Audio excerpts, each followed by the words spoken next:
Good morning students. तो start करते हैं अपना नेक्स्ट 11th क्लास का टॉपिक डायमेंशन। जो एप्लीकेशन ऑफ डायमेंशन है वहीं से। तो जो एप्लीकेशन ऑफ डायमेंशन थी उसमें क्वेश्चन दिया था अपन ने। क्वेश्चन जो था अपने पास वो देखो क्या था तुम्हारे पास। क्वेश्चन गिवन था तुम्हारे पास, मैंने कहा भी था तुम प्रैक्टिस करना है इसकी। तो क्वेश्चन अपने पास find the value of gravity acceleration in CGS system and find the value of gravity acceleration in CGS system where the value of gravity acceleration in SI system is 9.8 metre पर second square. ठीक है, ये था complete अपने पास। Find the value of gravity acceleration in CGS system where SI unit of gravity acceleration तुम्हारे पास कितना है 9.8 मीटर पर सेकेंड स्क्वायर। तो तुमने यहाँ सीजीएस सिस्टम में बताया था कि जो इसकी वैल्यू आएगी वो कितनी आएगी 980 सेंटीमीटर पर सेकेंड स्क्वायर। ये क्वेश्चन था। फिर मैंने क्वेश्चन चेंज करके बोला था, सपोज करो तुम्हारे पास वैल्यू है, ये जो ग्रेविटी एक्सीलरेशन की वैल्यू है तुम्हें किसमें मिल जाए सीजीएस में। ठीक है, the value of gravity acceleration in CGS system वो कितनी मिल जाए तुम्हें 980 सेंटीमीटर पर second square. The value of, ये क्वेश्चन जो मैंने कहा था तुमने खुद से करना था तो देखते हैं अभी। The value of gravity acceleration 980 centimetre पर second square in CGS system, then find the value of G gravity acceleration in MK system बोल दो या फिर SI सिस्टम या SI यूनिट। ठीक है, तुम्हें CGS में जो वैल्यू दे रखी है ग्रेविटी एक्सीलरेशन की कितनी है 980 पर सेंटीमीटर स्क्वायर। ठीक है, वो तुमसे किसमें फाइंड करवा रहा है ऐसा यूनिट में फाइंड करवा। तो मैंने इस क्वेश्चन के लिए तुम्हें क्या बताया था, मैंने कहा था जो वैल्यू तुम्हें गिवन है उसको एलएचएस साइड में लो सीजीएस में, और जो चीज तुमसे फाइंड करवा रहा है उसको किस में ले लो एमकेएस में ले लो, या फिर इधर ऐसा यूनिट है तुम्हारे पास जो ये। ठीक है, इसमें है देखो यहाँ पर खुद देखो इसकी वैल्यू किसमें है सेंटीमीटर में है। सेंटीमीटर में तो सेंटीमीटर कौन सा सिस्टम हो गया तुम्हारे पास सीजीएस। तो जो वैल्यू गिवन है वो n1 इक्वल टू कितना है तुम्हारे पास 980। ठीक है, यहाँ से यहाँ लिखना है m1 l1 t1। उस सेकंड सिस्टम में जिसमें तुम्हें वैल्यू फाइंड करनी है वो क्या रहेगा तुम्हारे पास n2 क्वेश्चन मार्क के तुम्हें फाइंड करना है m2 l2 and t2 in SI unit. mks कितना हो जाएगा तुम्हारे पास ग्राम सेंटीमीटर सेकंड। ये तो होगा मास किसमें होगा ग्राम में, लेंथ किसमें होगी सेंटीमीटर, टाइम किसमें होगा सेकंड में। बात करते हैं एमके सिस्टम की, तो एमके सिस्टम में मास किसमें कंसीडर करेंगे केजी में, लेंथ कंसीडर करेंगे मीटर में, और टाइम कंसीडर करेंगे सेकंड में। फिर तुम्हें क्या करना है, मैंने कहा यहाँ तुम्हें 1 यूज लेना है 1 क्लियर है यहाँ तक। तो अपने पास फिर से क्या करना है, जो फिजिकल क्वांटिटी तुम्हारे पास गिवन है उसको नोट करो, कौन सी है ग्रेविटी एक्सीलरेशन। तो ग्रेविटी एक्सीलरेशन की डायमेंशन क्या होती है तुम्हारे पास, डायमेंशन ऑफ ग्रेविटी एक्सीलरेशन तो एक्सीलरेशन की डायमेंशन क्या होती है m0 l1 t की पावर -2 m0 l1 t की पावर -2। तो यहाँ से तुम्हें क्या मिलेगा a इक्वल टू कितना है 0। ठीक है, b की वैल्यू कितनी आएगी तुम्हारे पास b इक्वल टू 1, और c इक्वल टू कितना मिलेगा तुम्हारे पास -2। क्लियर है यहाँ से। डायमेंशन ऑफ ग्रेविटी एक्सीलरेशन जो फिजिकल क्वांटिटी गिवन है उसको यहाँ पुट किया मैंने और बताया कि इसकी डायमेंशन ये है a equal to 0, b equal to 1, c equal to -2। तो वो जो फॉर्मूला है उसका यूज ले, n2 equal to n1 m1 m2 की पावर a l1 l2 की पावर b इन t1 t2 की पावर c। ठीक है, यहाँ तक n2 इक्वल टू, अब इस इक्वेशन में अपने पास सब जो वैल्यू है वो अपने पास है तो पुट करें यहाँ पर।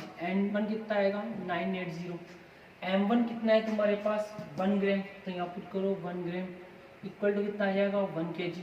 पावर कितनी है तुम्हारे पास 0।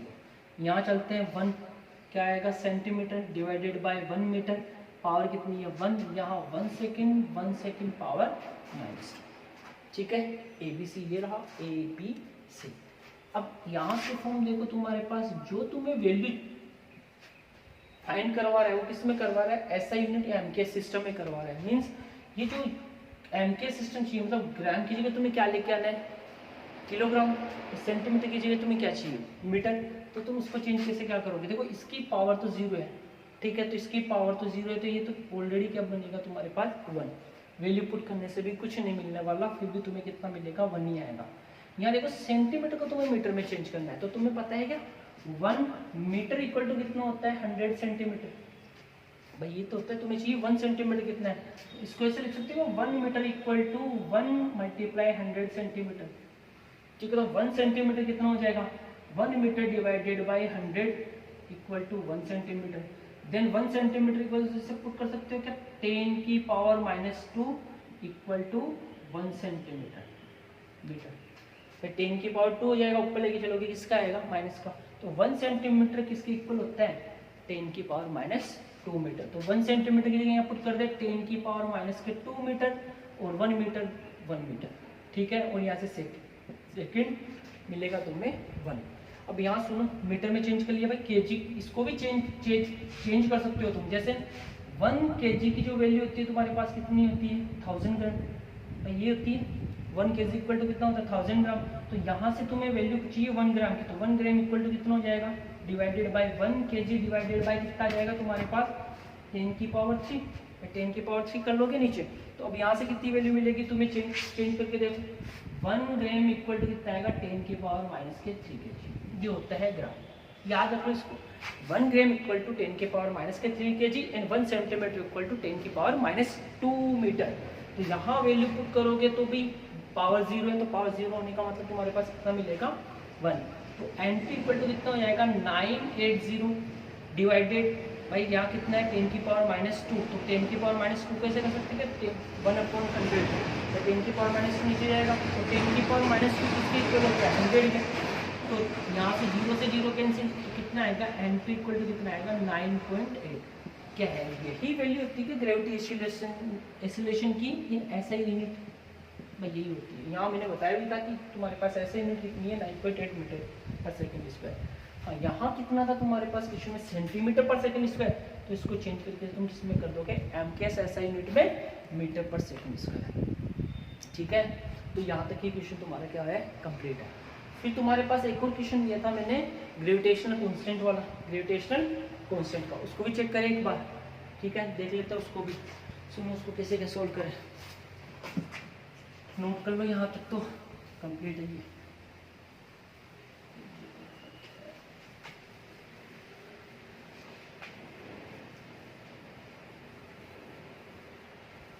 तो नेक्स्ट क्वेश्चन था अपने पास, तुम्हें फाइंड करवा था तो value of universal gravitational constant, ये नोट कर लेना, इंपॉर्टेंट है तुम्हारे लिए। 1 सेंटीमीटर इक्वल टू 10 की power -2 metre and 1 gram equal to 10 की पावर -3 केजी। तो फिर यहाँ से चलो तुम्हारे पास value of universal gravitational constant, universal gravitation constant G equal to तुम्हारे पास 6.6 × 10 की पावर -11 न्यूटन मीटर स्क्वायर पर केजी स्क्वायर। ठीक है, ये किस सिस्टम में है तुम्हारे पास MK सिस्टम में। The value of universal gravitational constant is 6.67 × 10 की पावर -11 न्यूटन मीटर स्क्वायर पर KG square in MK system. Then the find the value of capital G universal gravitational constant in CGS system. किस system में find करवा रहे हैं, CGS system में find करवा रहे हैं, ये क्वेश्चन था। तो सुनो, अब की बार तुम्हें वैल्यू किस में दे रखे हैं MKS में, तो ये MKS किस सिस्टम में तुमसे फाइंड करवा रहे हैं वैल्यू, CGS सिस्टम में फाइंड करवा रहे हैं सर। ठीक है, यहाँ से N1 तुम्हारे पास कितना है 6.67 × 10 की पावर कितना है -11। ठीक है, अब चेंज करें, MKS जो सिस्टम है उसमें क्या आता है तुम्हारे पास केजी, लेंथ किसमें आती है मीटर में, टाइम किसमें होता है सेकेंड में। N2 तुम्हें फाइंड करनी है, ठीक है, यहाँ से, और M2 किसमें लोगे ग्राम में, लेंथ किसमें लोगे सेंटीमीटर में, टाइम किसमें कंसिडर करोगे सेकेंड में। तो यहाँ क्या करना था तुम्हें 1 1 1, तो फॉर्मूला किसका है, यूनिवर्सल ग्रेविटेशनल कांस्टेंट। तुम्हें जी की क्या चाहिए, डायमेंशन चाहिए। किसकी डायमेंशन चाहिए, जी की। तो जी की डायमेंशन चेक करनी है तुम्हारे पास, तो आते हैं वो डायमेंशन मिलेगी तुम्हें यहाँ से। तो यूनिट से डायमेंशन कैसे फाइंड करें, तो सुनो यूनिट से। न्यूटन क्या होता है तुम्हारे पास, फोर्स ही तो होता है, इसको फोर्स ही तो बताया था तुम्हारे पास। फर्स्ट में आओ, फर्स्ट जो क्वेश्चन था तुम्हारे पास का, value of force is 1 newton in ऐसा यूनिट। ऐसा यूनिट में कितना दिया था, न्यूटन। अब न्यूटन किससे बनता है भाई, फोर्स की क्या होती है तुम्हारे पास, एम ए। तो न्यूटन किससे बन रहा है तुम्हारे पास, तो 1 न्यूटन होता है ये न्यूटन। ये न्यूटन बन रहा है तुम्हारे पास केजी मीटर पर सेकंड स्क्वायर। किससे बनता है, केजी मीटर पर सेकंड स्क्वायर से। मतलब ये तो फोर्स है, मीटर स्क्वायर ये रहा, केजी स्क्वायर ये रहा, ठीक है। तो यहाँ पर कितना कर दें, ऐसे लिख लें, न्यूटन तो ये लिखा केजी मीटर पर सेकंड स्क्वायर, फिर कितना है तुम्हारे पास मीटर स्क्वायर, ठीक है, और फिर डिवाइडेड बाय कितना है, केजी स्क्वायर। यही है तुम्हारे पास, ठीक है। तो यहाँ से देखो, केजी से कैंसिल, केजी कैंसिल करो, मीटर क्यों हो गया, मतलब जो तुम्हारे पास जो वैल्यू आएगी जी की, न्यूटन इसी को बोलते हैं। ये केवल एक न्यूटन की वैल्यू थी तुम्हारे पास, केजी मीटर पर सेकंड स्क्वायर। फिर से सुनना, ठीक है। ये न्यूटन जो था, न्यूटन क्या होता है, केजी मीटर पर सेकंड स्क्वायर को ही न्यूटन ने अपना नाम दिया था, इस यूनिट को नाम दिया था। न्यूटन क्या होता है, फोर्स। फोर्स की क्या होती है, यूनिट ही तो होती है। फोर्स की यूनिट क्या है तुम्हारे पास, फोर्स की यूनिट क्या है तुम्हारे पास, न्यूटन। तो फोर्स किससे बनता है, एम से तो बनता है। एम की क्या होती है, केजी। एक्सेलरेशन की क्या आएगी, मीटर पर सेकंड स्क्वायर। इसी को न्यूटन ने अपना नाम दिया था, न्यूटन। केजी मीटर पर सेकंड स्क्वायर को क्या कहा था, न्यूटन बोल रहे थे। अब सुनो, यहाँ से क्या मिलने वाला है तुम्हारे पास, केजी मीटर पर सेकंड स्क्वायर, तो तुमने न्यूटन बोला। ये तो मतलब न्यूटन की जगह मैं क्या पुट कर सकता हूँ, हाँ सर कर सकते हो। तो मुझे किसकी डायमेंशन चाहिए थी, जी की। तो मैंने क्या किया, केजी मीटर पर सेकंड स्क्वायर तो ये रखा, फिर आगे क्या था तुम्हारे पास, मीटर स्क्वायर डिवाइडेड बाय कितना था, केजी स्क्वायर। मुझे यूनिट चाहिए जी की, तो यहाँ से केजी से केजी कैंसिल आउट, और यहाँ कितना बचा तुम्हारे पास, metre cube divided by second square, और कितना रह गया, केजी। अब सुनो, यूनिवर्सल ग्रेविटेशन कांस्टेंट की डायमेंशन कैसे फाइंड करेंगे। यहाँ सुनो, लेंथ कोई तो ऐसे यूनिट क्या होती है, लेंथ की मीटर ही तो होती है, तो उसकी डायमेंशन क्या होगी, एल। तो मीन्स यहाँ क्या आएगा, एल क्यूब। क्या आएगा, एल क्यूब। यहाँ देखो, सेकंड स्क्वायर मीन्स टाइम की पावर कितनी होगी, 2। केजी क्या होता है, एम की पावर 1। तो ग्रेविटेशनल कांस्टेंट की डायमेंशन क्या हो जाएगी, एम की पावर -1, एल क्यूब टी की पावर -1। क्या ये डायमेंशन देख लो, यही डायमेंशन है तुम्हारी किसकी, यूनिवर्सल ग्रेविटेशनल कांस्टेंट। सर ऐसे तो सुनो, तुम्हें डायमेंशन बताई थी तब भी गाँव फाइंड करके देखो। एफ इक्वल टू कितना था तुम्हारे पास, जी इक्वल टू कितना था, एफ इक्वल टू तुम्हारे पास कितना था, जी m1 m2 अपॉन में कितना था, आर स्क्वायर। यही था, यहाँ से जी फाइंड करो, जी इक्वल टू कितना हो जाएगा, F R square divided by m1 m2। Force की डायमेंशन क्या होती है, m1 L1 टी की पावर -2, ये कितनी जाएगी, L की पावर 2, और यहाँ कितना हो जाएगा, m की पावर 2। अब सुनो, m की पावर ऊपर जाएगी -1, L की पावर 3, टी की power -2। This is the dimension of universal gravitation constant. तो यूनिवर्सल ग्रेविटेशन कांस्टेंट की डायमेंशन अपन ने फाइंड की, वो किससे की, उस यूनिट से ही कर ली, ठीक है, ठीक है सर। मतलब ये डायमेंशन तुम्हें क्या करनी थी, यूज में लेनी है। तो यहाँ लिखे इसको डायरेक्ट, एग्जाम में तो तुम्हें डायरेक्टली लिखना है एल क्यूब टी की पावर -2, ठीक है। आ गया, मीन्स ए इक्वल टू कितना है, -1, बी इक्वल टू तुम्हारे पास कितना है, 3, और सी इक्वल टू कितना मिलेगा तुम्हारे पास, -2। ये रहा ए बी सी। तो वैल्यू पुट कर दें, n2 इक्वल टू n1 कितना है, गिरा 6.67 मल्टीप्लाई 10 की पावर -11, ठीक है। m1 कितना है, 1 kg divided by 1 gram. Power कितनी है तुम्हारे पास, -1, यही ना -1, ठीक है। यहाँ से चलते हैं बी के पास, लेंथ कितनी है तुम्हारे पास, 1 मीटर डिवाइडेड बाय कितना हो जाएगा, 1 सेंटीमीटर। पावर कितनी है, 3, और ये 1 सेकेंड, पावर कितनी है, -2। n2 इक्वल टू 6.6 मल्टीप्लाई 10 की पावर -11। तुम्हें चेंज करना है ना, तो चेंज करो इसको, केजी को चेंज करो ग्राम, तो 10 की पावर 3 डिवाइडेड बाय 1 ग्राम, ठीक है, power -1 metre equal to 100 centimetre means 10 की power 2 centimetre divided by 1 centimetre, power 3। 1 second 1 कर दो इसको, ठीक है।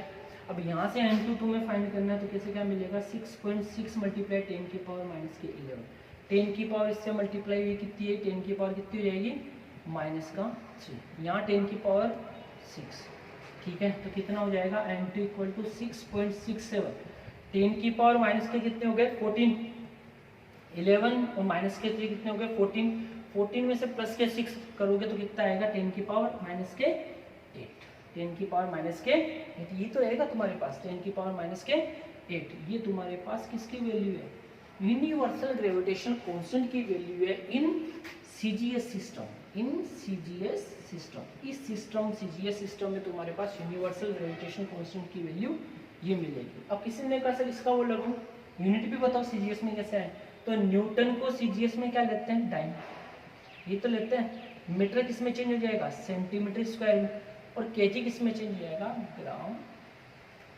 स्क्वायर, ये तो जाएगा डाइन सेंटीमीटर पर ग्राम स्क्वायर, ठीक है। यहाँ तक तो ये तुम्हारे पास रहा the value of universal gravitation constant की, तुमने क्या फाइंड कर लिया, यूनिट को चेंज कर लिया तुमने, यहाँ से यूनिट था तुम्हारे पास एमकेएस में, तुमने चेंज करके बताया इसको सीजीएस में, ठीक है। फिर नेक्स्ट टॉपिक तो देखते हैं सेकंड एप्लीकेशन, सेकंड एप्लीकेशन देखिए अपनी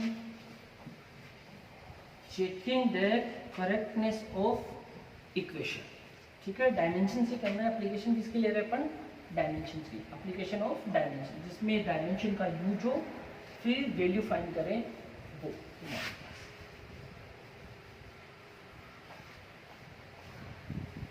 तो चेक करें। नेक्स्ट चलो देखते हैं, यहाँ से क्वेश्चन था वो भी बनेगा, कंपटीशन का कुछ अलग, ठीक है वो भी देखेंगे। यहाँ से सेकंड जो एप्लीकेशन है तुम्हारे पास चेकिंग करेक्टनेस ऑफ इक्वेशन, ठीक है। ये सेकंड जो एप्लीकेशन है तुम्हारी क्या है चेकिंग करेक्टनेस ऑफ इक्वेशन। अब तुम्हें जो चेकिंग करना है इसकी भाई करेक्ट है कि नहीं, फॉर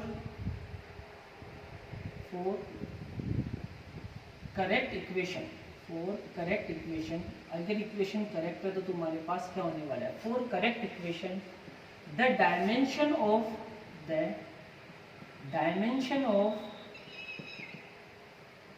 each part या each term of LHS must be equal to dimension of each term of RHS। इन सुनो तुम्हारे पास सेकंड जो डायमेंशन की जो एप्लीकेशन है वो है चेकिंग करेक्टनेस ऑफ इक्वेशन। तुम्हें एक इक्वेशन मिलेगी, ठीक है, उस इक्वेशन को तुम चेक करके बता सकते हो कि डायमेंशनली करेक्ट है या फिर तुम्हारे पास कैसी है इनकरेक्ट है, ठीक है। तो उस केवल डायमेंशन के फॉर्मूले से उसको चेक करके बता सकते हो।